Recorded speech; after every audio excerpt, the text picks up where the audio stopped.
Well, hello, everyone, and welcome to another edition of the WGSN-DB Going Solo Veterans Corner. And I am your host, retired Army First Sergeant Paul Holbert, coming to you live from Northern Virginia. And we're going to meet tonight's guest here in just a moment. But before we do, I just want to remind everyone, remember, this is our veteran-centric show that showcases the lives and experience of many of our nation's veterans from across the country. So we are happy that you have joined us this evening. Before I introduce tonight's guest, let me just say a word of thanks to both of our wonderful sponsors, Quest Jewelers of Merrifield, Virginia. I think we have a very nice Mother's Day ad for Quest Jewelers tonight that you'll enjoy, but I guarantee you, Pete and Juan Tain of Quest Jewelers, if whether you're looking for a particular special commercial piece or that custom made design, contact Quest Jewelers and they'll be glad to help you out. Trust me, I know, because my wife has had me purchase quite a few from there, specially designed pieces, and they're really beautiful. We also want to thank Nationwide IT Services in Fairfax, Virginia. Nationwide IT Services is a service-disabled veteran-owned small business owned by a former retired Army warrant officer, C.K. Park. C.K. and his crew can provide all types of professional and business services for your organization, whether it's IT, professional management, training, or whatever your needs may be. He and his group of professionals can sure provide it. So contact them for more information. So I want to bring on tonight's guest. We have with us tonight retired Sergeant First Class Jim Pritchert, a Vietnam veteran of the 101st Airborne Division. And Jim also resides in Northern Virginia, and he holds a master's degree from Campbell University and a bachelor's from Fayetteville State University, both in North Carolina. Now, Jim's been involved not only with the Army, but in a long civilian civil service career. And I'll let him share some of that with you as we go through the show. So, Jim, thank you for joining us tonight. It's a pleasure to be with you, Paul, and with all your listeners. Thank you for having me. Yeah, no, it's always great to see the variety of veterans that we get on the show, and you know, one thing that's always of interest to, especially for the viewers of the show who aren't necessarily veterans, you know, we like to help them understand where we're coming from. So I'd like to, as we start your story, and I know you spent a 20-year career in the military and served in Vietnam, but before we talk about that a little bit more, can you share with us your experience of what drove you to join the military? Well, it was chance and happenstance, I believe. I was working after high school in a factory in Columbus, Ohio. I worked for Western Electric and Bell Telephone Labs. And it was an interesting job, but really nowhere to go. And it really wasn't a lot of fun, but it paid the bills. And all of a sudden, I was at the post office one day and I saw this brochure from the Army recruiters. So I called them and I went down and talked to them. And they were very straight with me. They said that they wanted me, and that I remember him saying on my departure there that I would remember him when I was carrying 2 duffel bags down on my head, down a company street. And by golly, he was correct. He sure was. You know what that kind of brings to mind. I ran into one of my drill sergeants. I finished basic training in 81, ran into this drill sergeant in 1994, my last tour in Germany, when I was inducted into the Sergeant Morales Club. And the reception after the induction there was one of my old drill sergeants. So, yeah, you never forget them, though, do you? No, indeed. I remember their names, Sergeant Zach and Sergeant First Class Harris were my drill sergeants. Yeah. So if you don't mind me asking, what year was that? I went to basic in October through December of 1969 at my goodness. Fort Jackson. You're one of the old soldiers. We were the third company to get the brand new M16 rifle. We thought we had it all. We thought we had Yeah. the best of all modern equipment. Little did we know. So you finished basic, and is that where you went straight into the 101st? No, afterwards I went to, of course, advanced individual training. I went back to my old stomping grounds in Baltimore, Maryland, to the old U.S. Army Intelligence School, Oh, where I learned how to be an imagery analyst. And then from there, I went down to Fort Benning, Georgia, and went through the Infantry Officer Candidate School at Fort Benning, Georgia. okay. Now, you might notice from my short resume that I gave you that I did not graduate. Yeah. I learned quite a bit, Yeah. but I was a 19-year-old kid at the time and ill-suited for the role that would befall me. Yeah. I know we had a lot of people of that age group who did, but they were probably better balanced and more mature than I. But I can't say that I hated the experience, because it was a very good learning experience, even Oh, yeah. though I did not. I was 3 weeks from graduation when they asked me that maybe I wanted to do something else, like go to Vietnam. Well, it's interesting though, because all the time that you and I both we spent in the military, I don't know that you could say there was any training experience that you didn't come out of with something from it. And I think that's true for most of us. I try to explain to people who don't have much of a brush with the military that in the military, they teach you from day one how to lead and how to take over the position of the next person over you. Yeah. So that was ingrained in every day of my military experience up until the very end. And for that, I carried that off into my civilian career. And Yeah.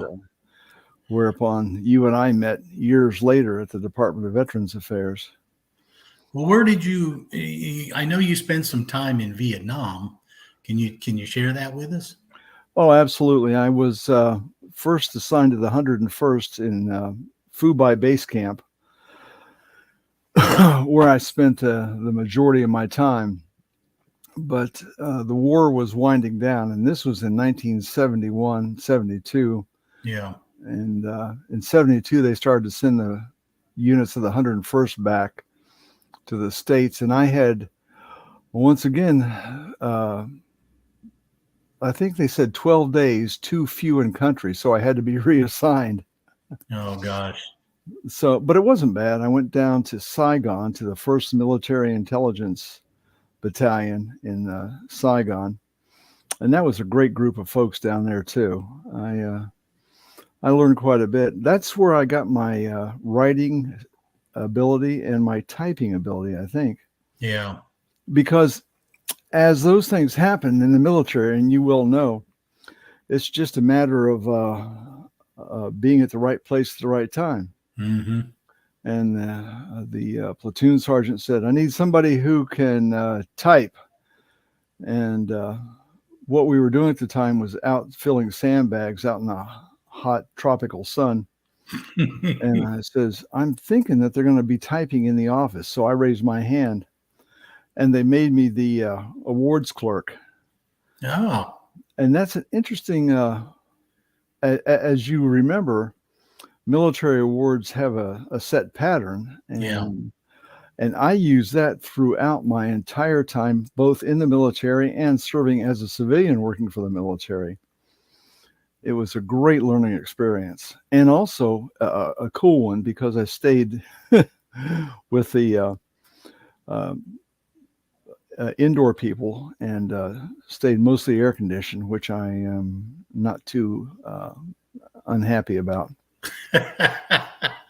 So you came back from Vietnam, and where did you end up next? I mean, you spent 20 years in. What were some of the other places that you went? After Saigon, while I was in Saigon, there was a special assignment that came up in Thailand. Okay. And so I applied for this position to clear airspace for the Air Force reconnaissance jets to fly over South Vietnam and take their photos and do a reconnaissance. And they picked myself and one other guy who was in the 101st, and we went to Thailand for 3-4 months, something like that, to clear airspace. And also a great learning experience, because Thailand is a place where a young man can learn quite a bit. Yeah. Oh, yeah. And some of it may not be always the lessons you want to remember, though. Yeah, well, some of it may not be the ones you want to share either. Yeah, yeah, I get it. So where else did you spend time at? Go ahead.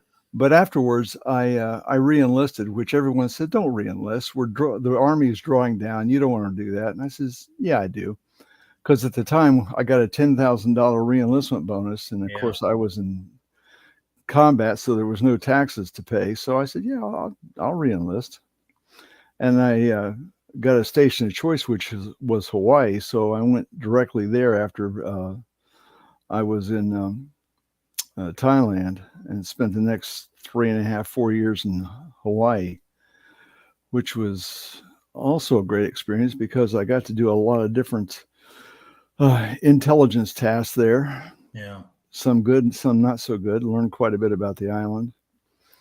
My first daughter was born there. And afterwards, I went back to, didn't go back. I went to Fort Campbell, to the 101st Airborne, where I spent the next couple of years as a, what was I, platoon sergeant, section sergeant, something sergeant there. I guess section sergeant would be most appropriate.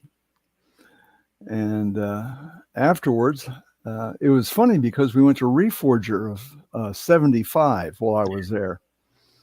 You remember the Reforger exercises, yep, were redeployment to forces overseas in Europe. Yep. And after 3 miserable months over in Europe in the winter, I came back, and the first thing I did is said, "Oh, you're going to Germany?" I said, "Yeah, big yucks. I just got back." And they said, "No, go check out the." So I went in the orderly room, and they said, "Here's your orders for Germany." I said, "You cannot be serious." But going with a family, of course, is much better. As you know, I don't know if you did get a tour of Germany, did you? Oh yeah, I had 2 and spent a total of 9 years over there. Oh, absolutely, yeah. Well, I was in originally in Heidelberg, and then I went to Wiesbaden afterwards. Okay. In the 2nd Military Intelligence Battalion. Once again, I was working for the Air Force there. Yeah. And that was a great experience, as always. Some ups and downs.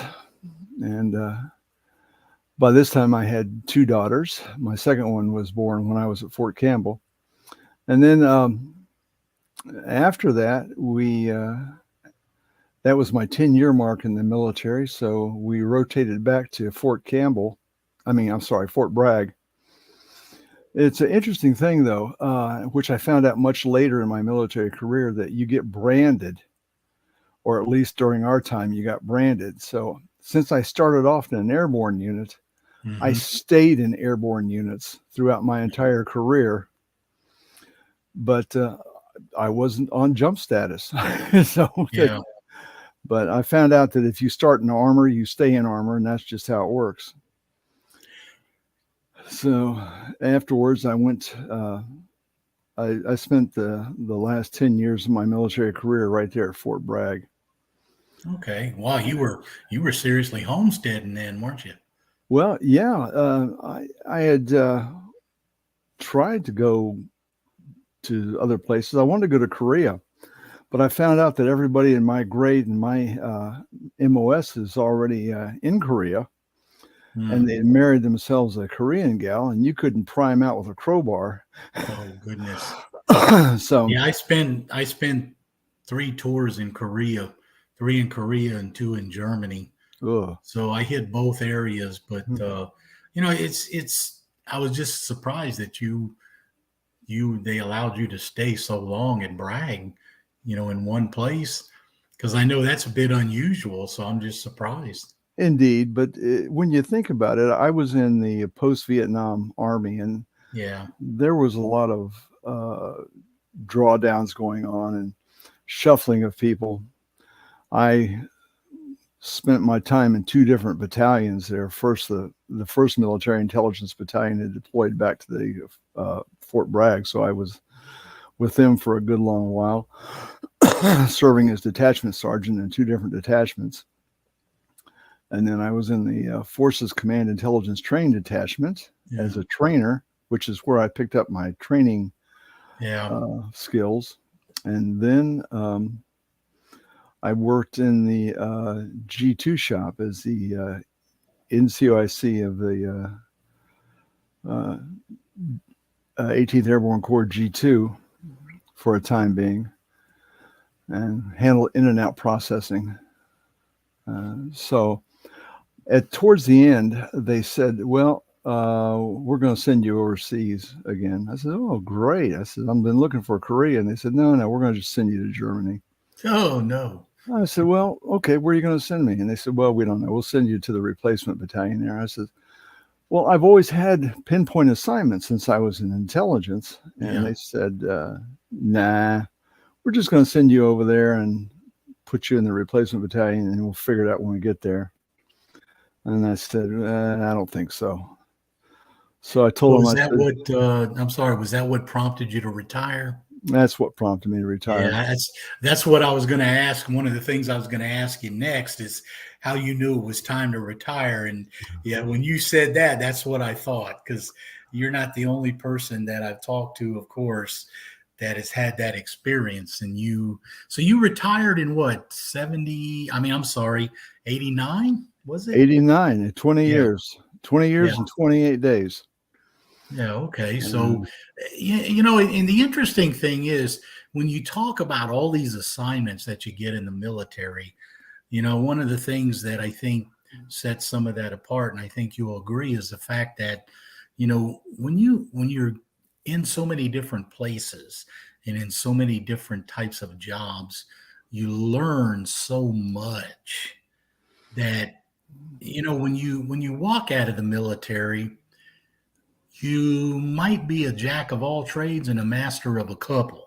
But exactly. Yeah, and I noticed you were talking about your, how you started getting into your training and your training experience. So what I want to do, we're going to take a short break right now and hear from our sponsors. And then when we come back, Jim, I'm going to pick up the conversation and talk with you about your civilian career and how you got into that and what you were doing. So for those of you out there watching the show, we'll be right back after these couple of videos from our sponsors.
right, welcome back, everyone, and you are watching the WGSN-DB Going Solos Veterans Corner, and our guest tonight is retired Army Sergeant First Class Jim Pritchert. And Jim, before the break, we were talking a little bit about your military time and your military experience, and you mentioned that you started to pick up some training experience, and it's kind of funny because you also mentioned earlier that you and I ran into each other at the Department of Veterans Affairs when we both worked there for a while. And I ended up actually kind of the same thing. What got me started into, in addition to my degrees, but being a certified military instructor while I was at Fort Benning is kind of what got me into teaching as an adjunct at the college. And so you were able to turn that experience in the military into a quite extensive civilian career for the government in training. So why don't you share a little bit about that with us?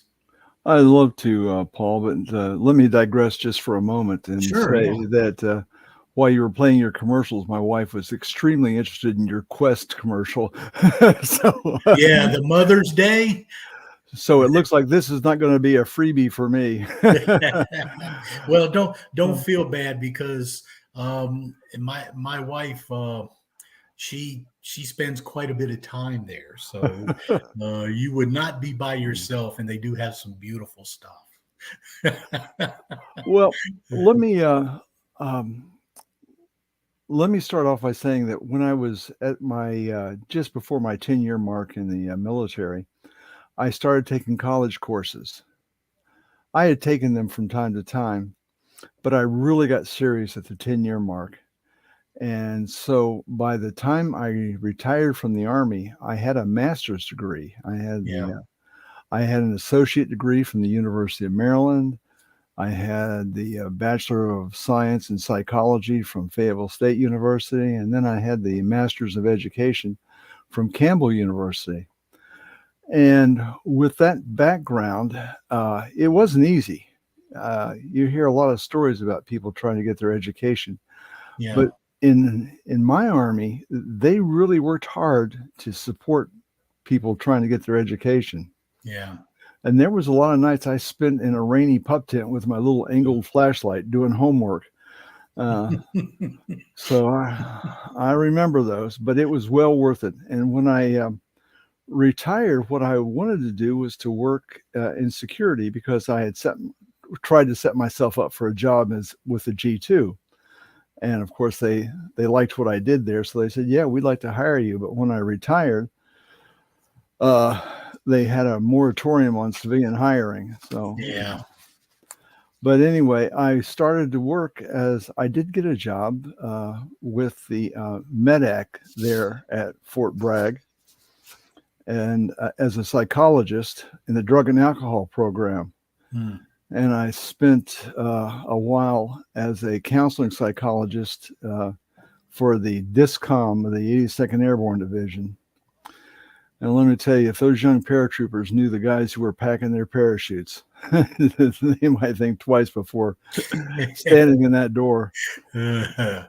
But I enjoyed that quite a bit. But I wanted to move ahead, and in the process, I did an interview with Special Forces, and so they hired me to be a instructional systems specialist for the officer course, the officer qualification course at Fort Bragg. Oh. So I spent the next 7 years with turning out Green Berets and really enjoying my life. But I found out one of the things about government work is that you have to move if you're going to make any advancement. Yeah. You can be happy, and I was wonderfully happy. I love the people I worked for. The mission was terrific. And the soldiers were top-notch. The staff was wonderful. But I went to a couple of schools here and there. And that's when I found out that I just wasn't going to go anywhere.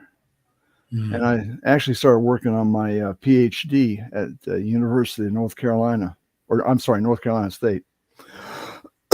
But then I put in for a job in Saudi Arabia with the Army Materiel Command, and was selected. And I went over there for a promotion, of course, because I always like to have the money attached. Sure. And so I went over to Saudi Arabia, and I had signed on for 2 years, but only stayed for one because at the time they were bombing our buildings. So they changed my tour, and I came back. And then I went to the National Ground Intelligence Center in Charlottesville, Virginia, as a training officer. And they liked what I did so much there that they took me up to the Army Intelligence Command at Fort Belvoir for another promotion. Yeah. And I worked standing up a brand new land information warfare activity, which was a cyber unit. And it was a very interesting work, setting up a whole new training shop. Turns out that that's my specialty, is going in where there's no training at all and setting up training operations for an organization. But once again, I got the wanderlust, and that's when I came to the Department of Veterans Affairs. Yeah. They offered me another promotion, and I said, well, sure, I'll go there. And I went over to, as we met, well, I was there before you got there, a while before you got there, but I was at the headquarters, first working strictly for the Veterans Health Administration and then for the entire VA in their on their university there. Well, let me just stop you there for a second, because I remember my time there when we worked together in VHA, and I tell me what you think. When I was there and the people that we worked with in our office, you hear a lot of criticism about the VA. Sure. But one thing I found was the people that we worked with when I was there, they so often expressed how seriously they took their work to support veterans.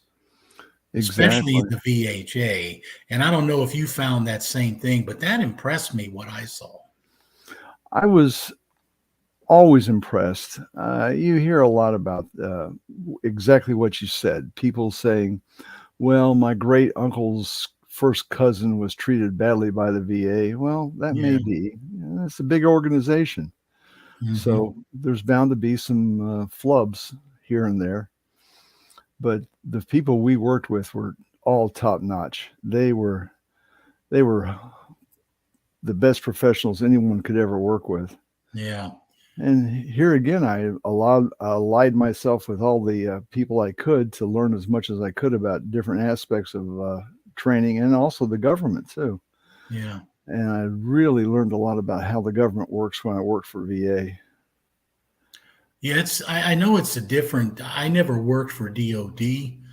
I've got 21 years of civil service now, and I never worked for DOD. I spent all of my time in the executive branch agencies, and I know just going from DOD to the executive branch agencies is a climate change, so to speak. Oh, it is. And my last 13 years, I worked for the National Transportation Safety Board as their training officer. And it was also very eye-opening because it was the classic small agency. And I think at the time I began, we had 25 small agencies in the federal government. I think that number fluctuates about that right now.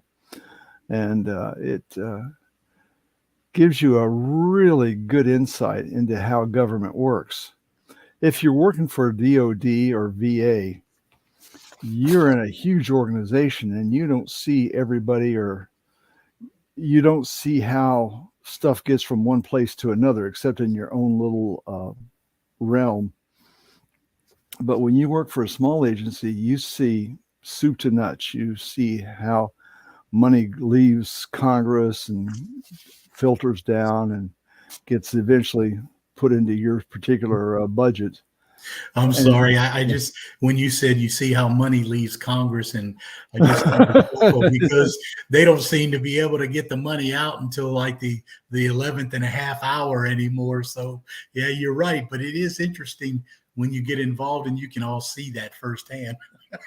That brings up a good point, and I'd like to put a little commercial in here for people who are considering a government career of any kind. Yeah. One thing I learned early on, and this was in the bigger agencies, find out where the money comes from. Yep. Find out where the money goes to, and learn every step along the way of how it gets from point A to point B. Yeah. And your success will be assured, because they will come to you and say, I need this done. And you'll say, okay, I can do it, or no, I can't do it. Yeah. And we were discussing off camera about contracting, and this is so true. If you don't understand government contracting, at least if you're a contracting officer representative, you have some inkling of what happens. Yeah. But the more you know, the better off you are. Yeah, I mean that's always true. I it still amazes me when you talk about civil service. I'm nearing the end of mine. In fact, I intend to retire by the end of next year because I want to be like you. I want to I want to be able to retire and enjoy the rest of the time I have. But I came into government civil service, and I got morphed into contracts and have spent the best part of my career, either as a contract officer or a corps. And you're right. You learn so much in that, especially that particular part of it. But it is similar, I think, in some ways to the military, because when you do come to work for the government, you have an opportunity still to learn a myriad of skills. Absolutely. And passing up any opportunity to learn a skill is a darn shame. When I was in the military, and I say, well, I'm going to college classes, and I heard so many people say, well, maybe that's something I'll do when I get out, or something when I retire, or I just don't have the time now. And invariably, what do you got time to do? Well, go home and watch TV, Well, that's not going to get you anywhere. So if you want to advance, the government and the military will give you that opportunity. Yeah. If you just try and seize it. And this is especially true in government civil service. Now, I've also worked in some part-time jobs in other agencies. I was a traffic safety instructor. Yeah. Like you, I taught college. I taught at a technical junior college, and I taught at a private university. And I was just amazed at the people who would just let opportunities fly past them when it was all right there for them. I had a chance. Do I have time? I had a chance once to make a movie when I was working for Special Forces. I'd never made a movie before. So I went to the appropriate offices. I learned what needed to be done. I gathered together people. I had ideas. I proposed the ideas. They were approved. I got the script writers. I got producers, cameramen, soundmen, everybody. And I learned how to make a movie, and turned out to be a lot of fun. And I got a small starring role in it. So immortalized on camera, right?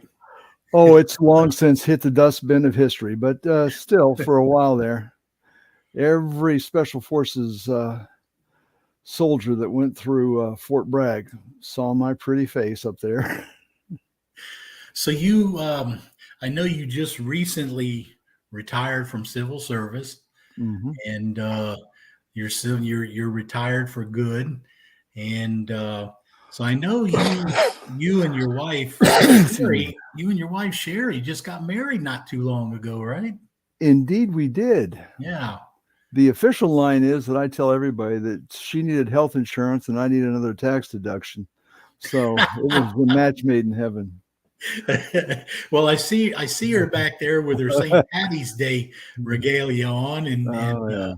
so you guys are. Well, I know you said you had two kids, and I think you have two grandchildren too, right?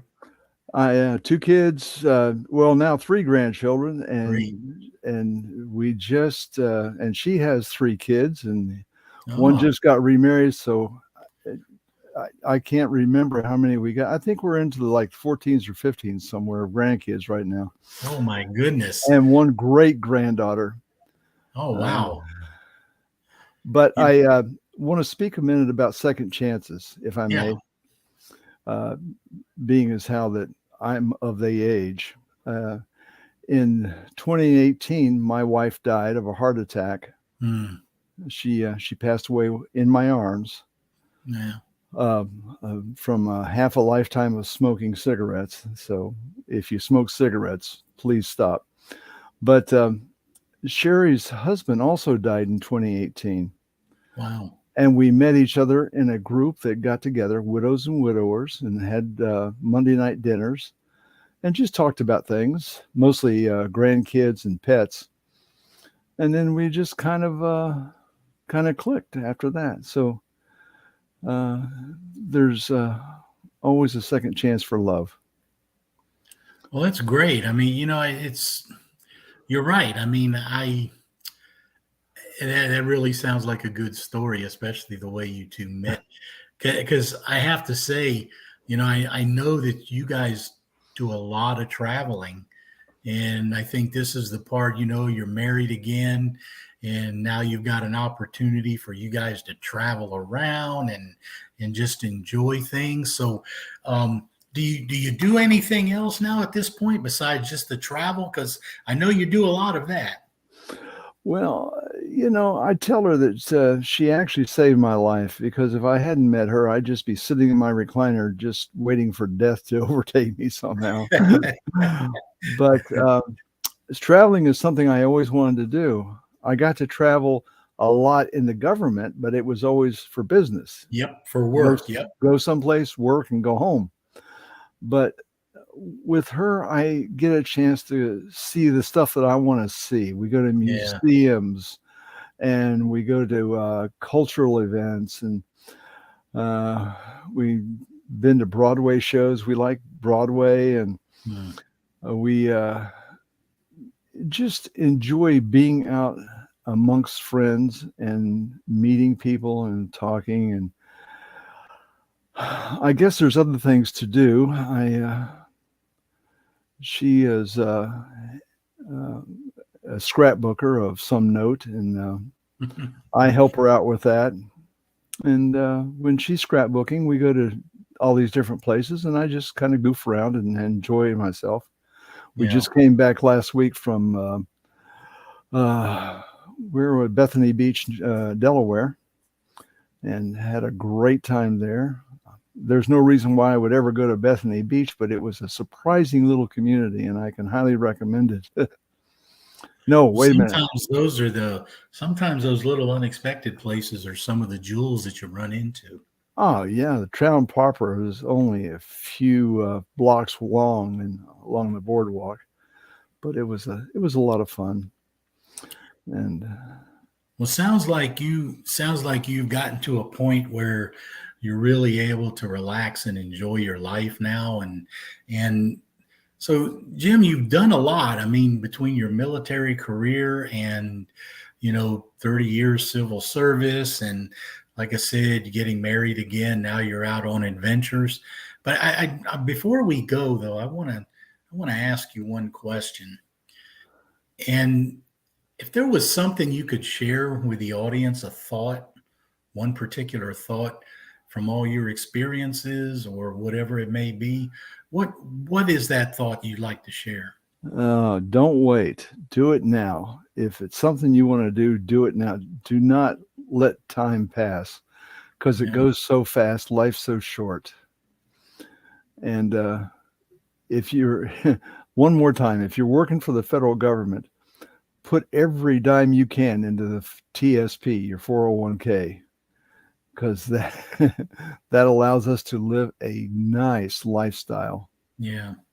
Amongst other things. But I'd say my closing thought would be just let yourself enjoy life now. Don't put it off, because all of a sudden it's not there anymore. Yeah. Yeah. That's a pretty profound thought.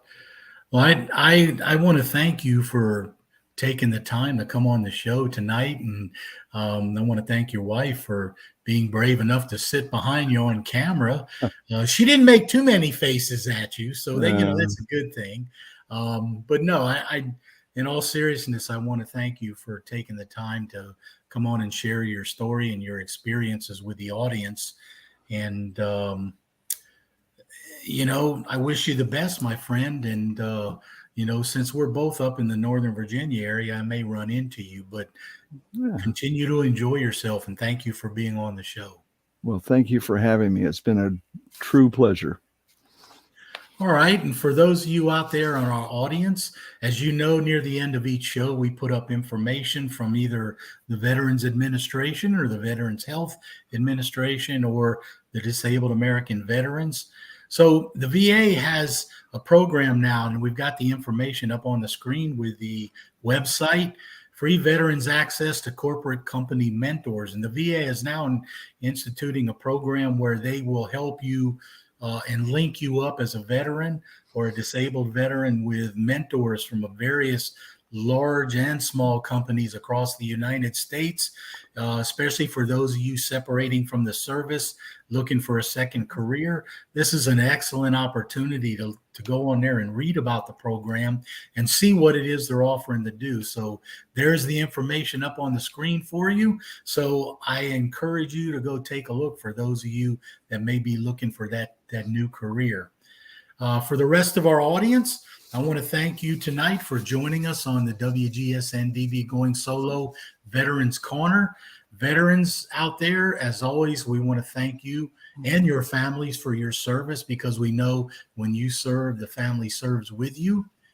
And we hope that you will visit the Going Solo Network to look at some of our other programs. So thank you tonight to our audience, and I hope to see you again on our next show.